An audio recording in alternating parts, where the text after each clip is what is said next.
presentation to load up. It was wonderful to see the panel that preceded what I had to say, and it's good to see that all the hoteliers are very gung-ho about what the scenario looks like for hotel investments. So what I will now try to do is to take you up and give you a helicopter's view and see as to, from a strategy point of view, where India is and what is it that we need to do. Ever since I've come back to the Ministry of Tourism as Additional Secretary in May this year, I've taken a look at the numbers and I've tried to see as to, wonderful. And I've tried to see as to what the numbers look like and, what the issues that emanate from the numbers. And the Ministry of Tourism has one set of data, but I've also tried to triangulate it with data that comes from business entities, from consultants, etc. So I've put together a few slides just to, sort of give you an idea on where we are and what we need to do going forward from a, high-level strategic point of view. So let me begin with the problem statement. I think the problem statement for India and for the tourism sector is that our performance is not matching our potential. This is a question that I get asked regularly, and wherever I am, people say that there is so much of opportunity, so much of potential for India. Why is it that you're not able to perform in line with your potential? So one way to look at it is that the tourism sector in India contributes today 5.04% to the GDP of the country. There are countries like Turkey, Thailand, etc., which are ahead of 15%, going on to close to 20%. But I think for a country like India, our optimal contribution to the GDP should be somewhere around 10%. And because 1 out of 10 jobs globally is provided by tourism sector, it's very vital for us that tourism grows, and we should also be able to create jobs, meaningful jobs at all levels within the hospitality and the tourism sector.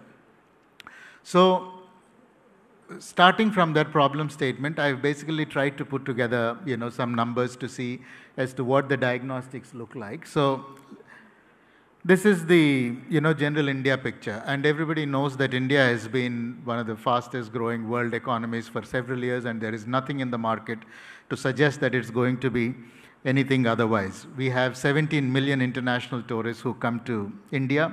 And if you remove the Indian passport holders who live outside, which are essentially NRIs, that takes us to the foreign tourist arrivals, which is 9.2 million. And our domestic tourist visits are 2.5 billion. And our outbound, it's important for us to also look at the outbound and not just inbound, because what is the size of the market that is going out of India? And, and therefore, that is another market that we need to see as to how to retain. And our contribution to GDP, as I said, is 5.04%. And I think the task that we have ahead of us is to see as to how we can convert this 5% to 10% in the next, say, 8 to 10 years. And our contribution to employment is 76 million.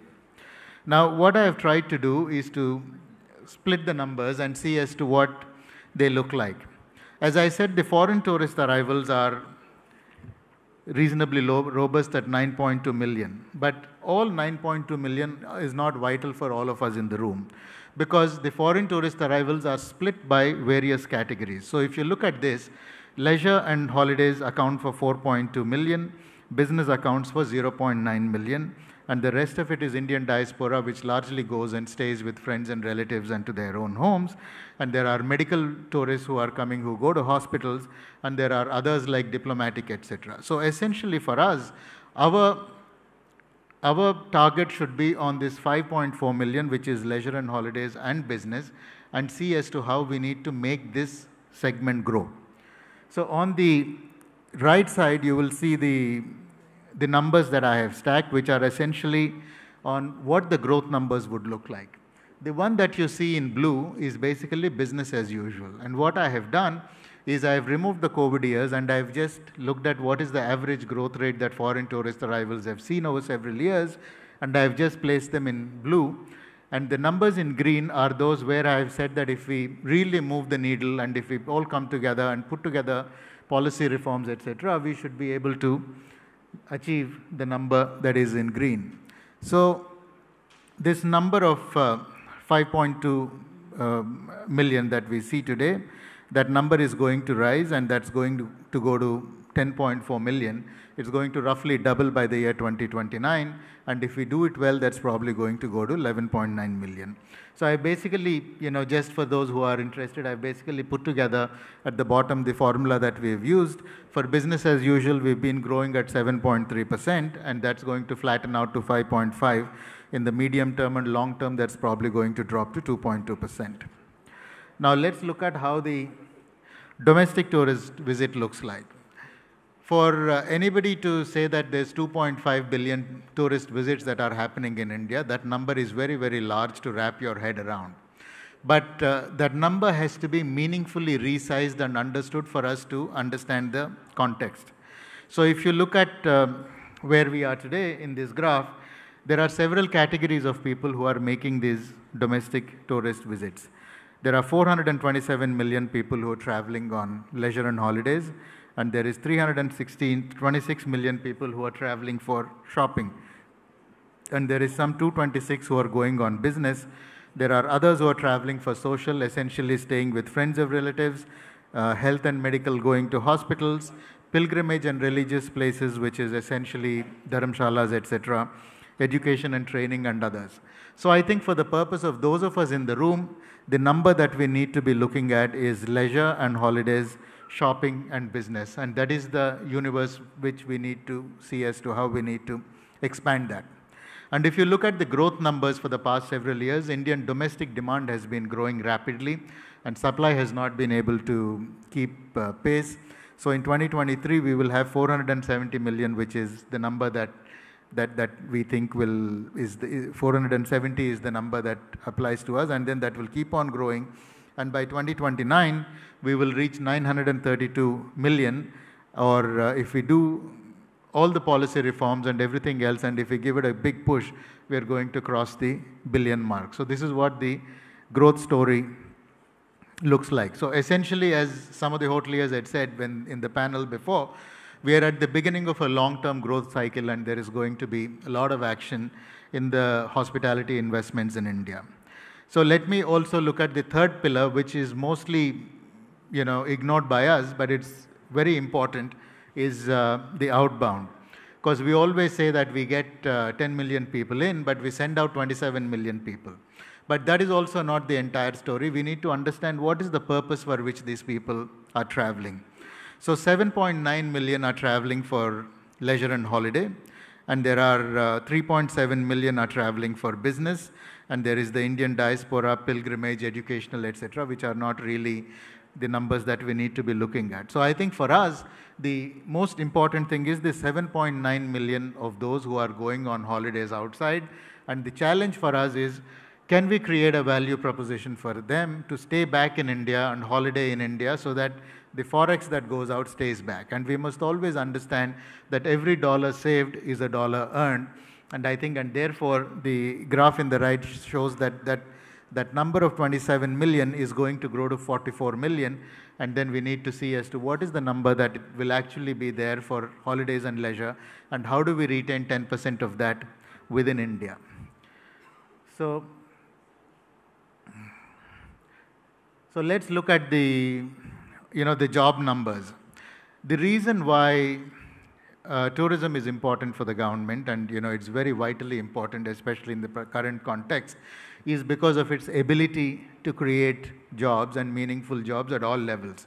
And today we see that there is a lot of fourth industrial revolution. Manufacturing is becoming capital intensive, but it's becoming it's not creating jobs as much as manufacturing used to do earlier.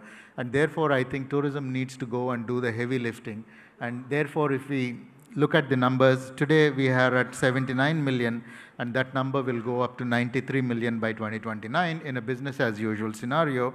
And if we actually push the numbers, we can actually move past to 102 million jobs by 2029, which is the reason why it is important. Now let me show you the next slide, which is the most important thing, because all of us assume that the Indian economy is doing well, and therefore the tourism sector will grow in tandem. and there is nothing to worry. But there is actually considerable amount of gap that is happening between demand and supply. There is a huge amount of domestic demand. There is robust international demand, especially corporate travel that is happening, and the hotel supply is just not keeping up. So essentially what I have tried to do is, in the 3 or 4 slides that I have shown earlier, I have tried to look at what are the relevant numbers that we should be targeting. And then I have mapped that back, and I have said that if those numbers are what we have, and that is the growth numbers that we have, what are the number of hotel rooms that we need to be having in this country to be able to fulfill that demand. So if you look at the first column in 2024, for the branded category, which is on top, all the hotels, the inventory that we have today and those which are under development account for 1,80,000 hotel rooms. But if we were to go by the demand that is there, in which we have mapped in the earlier slides, that number should actually be 4 lakh additional rooms in addition to 1,80,000 hotel rooms. So essentially demand is trailing significantly by 2 times the supply that there is today. And if you have to, today we should have had 55,000 crores of additional investments to go into the branded hotel segment for us to have been able to level off this supply side. And similarly, when we move to 24, and then if we look at what the growth numbers look like, and by 2029, we are expected to reach 2,40,000 hotel rooms in India. And by then, the gap would have narrowed to 8,50,000 hotel rooms are the rooms that we need to have in addition to the 2,40,000 hotel rooms. And that will mean an investment of 1,30,000 crores in addition to what is already in the pipeline. Similar story with unbranded rooms. So if you look at the rooms that are underdeveloped, there are 1.5 million rooms that's the existing inventory, and those under development. And today, we require 2.8 million rooms in addition to the number that we already have. And that means 4 lakh crores of additional investments need to have gone in as of today. And if you look at 2029, we will have 2 million hotel rooms, but we would require an additional 6.5 million hotel rooms in the unbranded segment, which means that 8,72,000 crores of additional investments need to go into this piece. So I think this is broadly, the slide that I want to pitch to you, and this is basically just mapping the demand and the supply side, and this shows us the gap where we are and where we are headed. So I think in part, if we go back again to the problem statement, and then we say that why is India not growing? Why is the tourism sector not delivering for India? And what is it that we need to do to get this GDP contribution to 10%? I think an important part of the puzzle lies here, in that we need to start enabling investments for us to get going. So essentially, what is it that we need to do? I think the first thing that we need to do is that we need to enable market conditions for people to invest in this hotel segment. Because today, there is just not enough investments that is happening. And that is and the reason for that is essentially 2 things. I think the solution lies in 2 things. The first is that we need to change the capital structure for investments into the hotel industry. And for the longest time, we've been having this conversation saying that hotels need to be listed within the harmonized list of infrastructure and not be placed in the real estate list. Because real estate is a different animal. I develop the asset, I pay off my debt within 8 years, and then I sell it off, and I'm good to go into the next cycle. But whereas in hospitality, whatever it is that you do, you will not be able to repay the debt within 8 years, and it will take you at least twice that amount of time. And which is why when we place this within the harmonized list of infrastructure, it enables you to access loans at 2 to 3% lower than the rate that the real estate gets.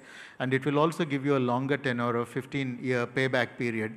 And when you change the capital structure, that will kickstart investments to come. Today, a lot of people make investments into the hospitality sector because of passion and because they know the business really well, and they pick the projects that can really contribute to the bottom line. But I think what we need to do as a general case, we need to make this a value proposition for investors to do. And there are investors all across the world who are looking at different asset categories, who are looking at commercial, retail, etc., and who are also looking at hospitality. So unless we bring this up to the same level, I think it's going to be a challenge for us. So this is one thing that we need to open up, and we're working with the Ministry of Finance, and hopefully we will see what needs to be done. Today, this door is already open, but it's only open for when hotel projects go to cities that are less than, with a population of less than 1 million. So the limitation is severe. So we are trying to request finance to open it up.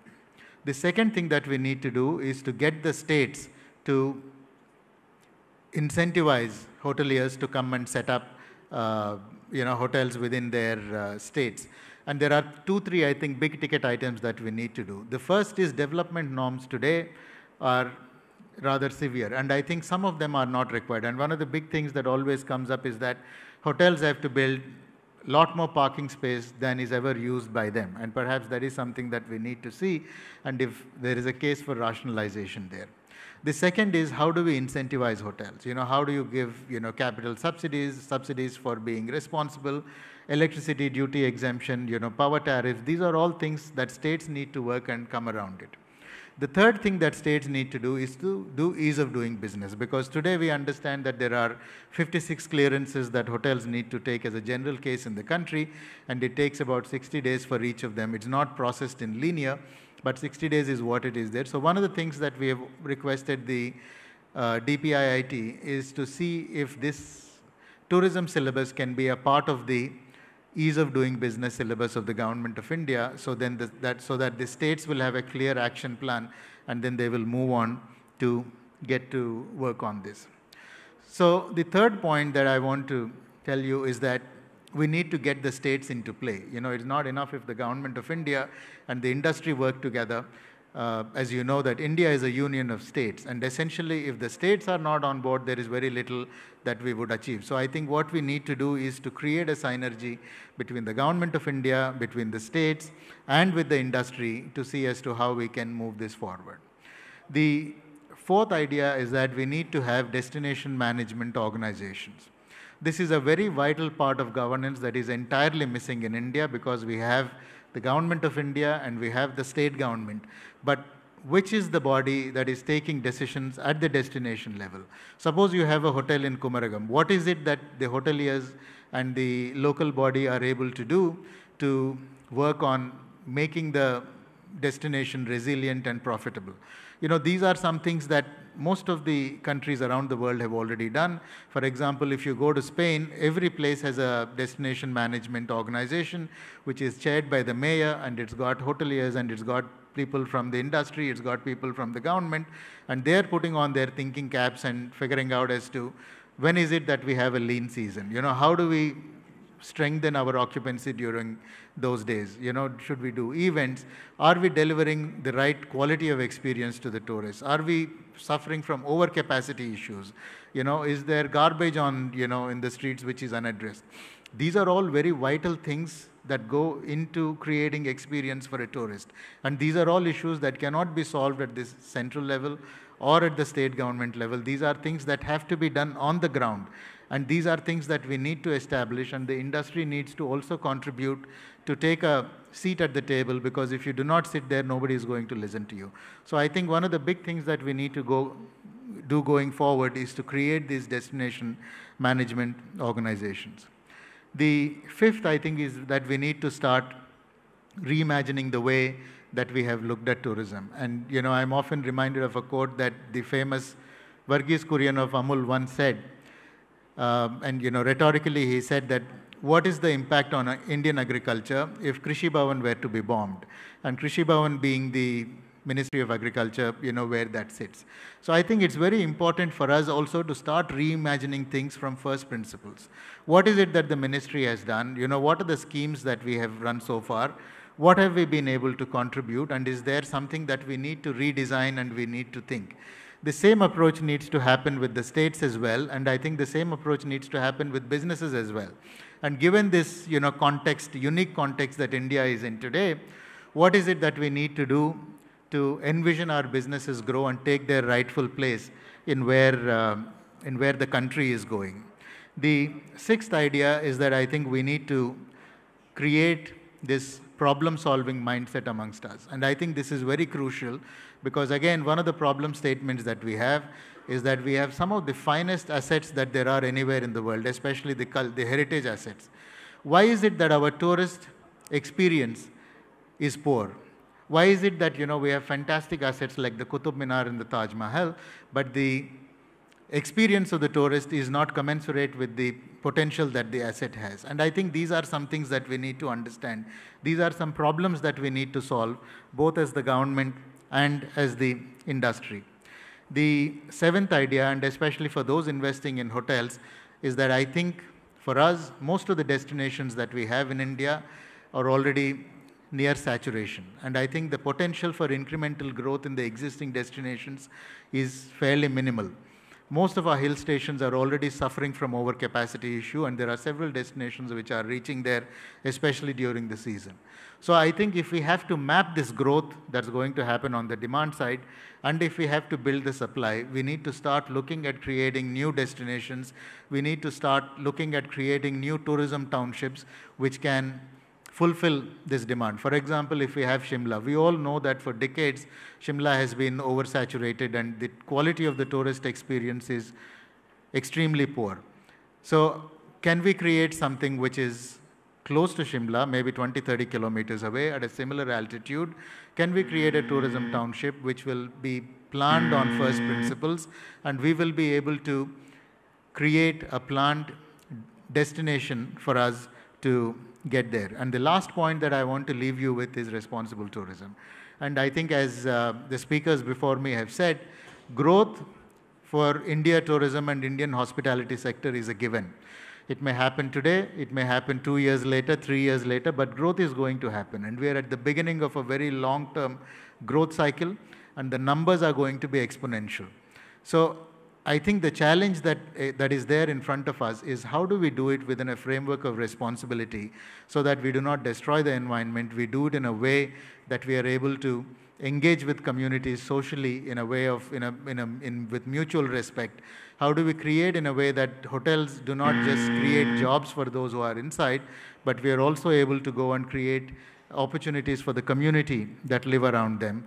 And I think if we are able to do this, I think we will then start in earnest on the goal that we have to double the GDP that we have to 10% and take tourism to its rightful place in India.